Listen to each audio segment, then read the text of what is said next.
bonsoir à tous. Aujourd'hui, je vous présente Nagasaki de Agnès Eustache et c'est chez les éditions Le Lézard Noir.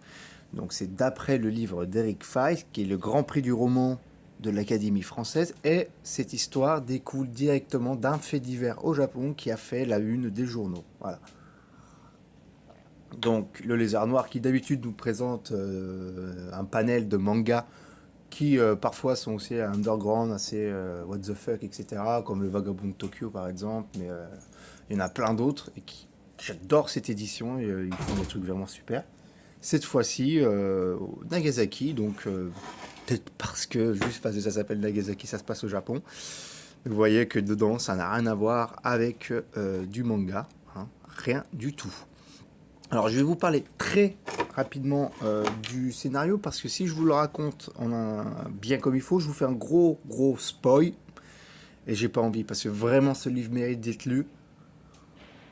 C'est vraiment addictif, c'est super bien mis en scène, c'est extraordinairement très bien mis en scène et le fait divers qui est la base, la construction du scénario, la base de la base est très bien utilisé et développé par la suite pour créer une histoire. Et franchement, ça, bravo à Agnès Eustache parce que j'ai adoré.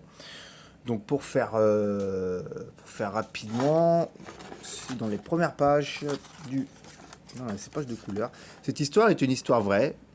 Elle ne s'est pas passée à Nagasaki, mais elle a bien eu lieu au Japon. Ce fait divers a été raconté dans toute la presse, dont Asahi, en mai 2008. Donc voilà, ça commence comme ça. Je vous fais vraiment vise pour le scénario. Voilà, pour moi, ce que le scénario permet, c'est de se poser la question de notre place dans la société, mais dans notre place dans ce monde et notre place dans la vie de tous les jours. Est-ce que nous sommes légitimes à la place que nous occupons, que ce soit notre domicile ou que ce soit autre chose? Et ça nous pose pas mal, ça nous fait réfléchir. Ça m'a fait réfléchir. Et rien que pour ça, ça vaut le coup de le lire. Donc on va parler du dessin maintenant. Alors le dessin, moi je le considère à la Picasso, quoi, parce que franchement, regardez. Regardez le personnage ici, je sais pas, pour moi il y a une inspiration Picasso. Après voilà, moindre, hein, mais... vous voyez, les personnages sont un peu difformes, les coups pliés, voilà, c'est une patte spéciale, hein, c'est un dessin très spécial et qui est très bien, qui est très joli. On reconnaît bien l'univers du Japon. Voilà, franchement, c'est plaisant. Des fois, il y a des grandes illustrations qu'il faut tourner. Voilà. Donc, une touche, on va dire, occidentale, en dessinant des Japonais et le Japon. Donc, c'est assez particulier. Hein. Mais ça mange pas de pain. Au contraire, c'est super addictif. C'est joli. Il y a plein de couleurs. Moi, j'ai vraiment adoré. On est bercé de scène en scène. Donc, là, scène 9, de chapitre en chapitre. Et petit à petit, on va monter en suspense. On va monter en suspense, on va se poser plein de questions.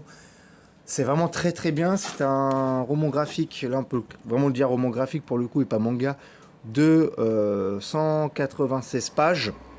Lecture à l'occidental. Nagasaki, qui est, si je me trompe pas, dans la liste des futurs primés à Angoulême 2020. Enfin, fait partie de la sélection du moins. Va-t-elle gagner le prix? J'en sais rien, je ne pense pas.